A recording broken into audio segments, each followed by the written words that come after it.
নিরামিষ দিনে বেশি কিছু রান্না করতে মন না চাইলে পটলের রেসিপিটা এইভাবে বানিয়ে দেখতে পারেন। যারা পটল একেবারেই পছন্দ করে না, আশা করি তারাও খাবে। প্রথমে পটলের পুরো খোসাটা ছাড়িয়ে নিতে হবে, তারপর দুদিক দিয়ে ঠিক এইভাবে কাটতে হবে। মানে এই দিকটা হাফ করে উল্টো দিকটাকে একইভাবে হাফ করতে হবে।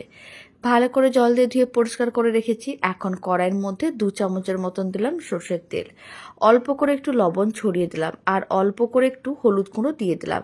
তারপর লবণ ও হলুদ গুঁড়োটা তেলের সঙ্গে খুব ভালো করে মিশিয়ে নিতে হবে।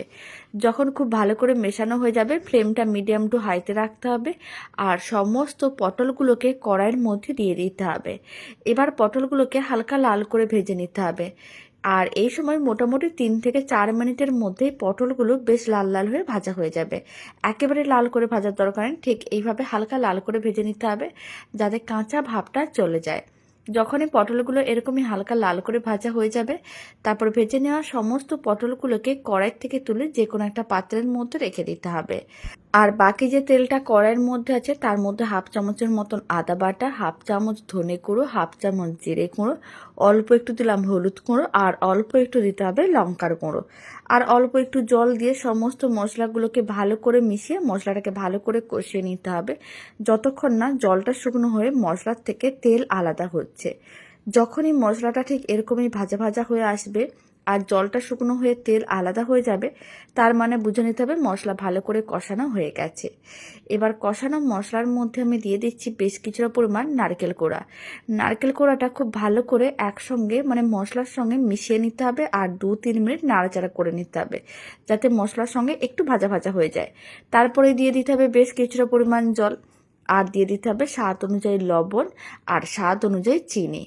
নিরামিষ রান্নায় অল্প একটু মিষ্টি দিলে খেতে বেশ ভালোই লাগে, তবে চিনিটা একেবারেই অপশনাল, আপনারা চাইলে দিতেও পারেন, নাও দিতে পারেন। অল্প একটু গরম মশলার গুঁড়ো দিয়ে সমস্ত কিছু একসঙ্গে ভালো করে মিশিয়ে নিতে হবে। সমস্ত কিছু যখন খুব ভালো করে মেশানো হয়ে যাবে, যে পটলগুলো আমি রেখেছিলাম ভেজে, সেই সমস্ত পটলগুলোকে দিয়ে দিতে হবে। তারপর খুব ভালো করে একসঙ্গে মিশিয়ে 5 থেকে 7 মিনিট মিডিয়াম টু হাই ফ্লেমে রান্না করে নিতে হবে। তাহলে ঝোলটাও একটু শুকনো হয়ে যাবে, আর পটলগুলো ভালো করে সেদ্ধ হয়ে যাবে। দারুণ স্বাদের এই নিরামিষ পটলের রেসিপিটা বাড়িতে বানিয়ে দেখতে পারেন। গরম ভাত হোক বা রুটি পরোটা, যে কোনোর সঙ্গে খেতে বেশ ভালোই লাগে। আর বাড়িতে বানালে কমেন্ট বক্সে জানাতে একেবারেই ভুলবেন না খেয়ে আপনাদের কেমন লাগলো। 7 মিনিট হয়ে গেছে, ফ্লেমটা অফ করে দিচ্ছি। দারুণ স্বাদের পটলের রেসিপি একেবারেই রেডি। বাড়িতে বানিয়ে দেখতে পারেন, কম সময়ের মধ্যে রেডি হয়ে যায় আর খেতেও ভীষণ ভালো হয়। এবার আমি পটলের রেসিপিটা একটা সার্ভিং বোলের মধ্যে সার্ভ করে নিচ্ছি। আপনাদের রেসিপিটা কেমন লাগলো কমেন্ট বক্সে জানিয়ে দেবেন।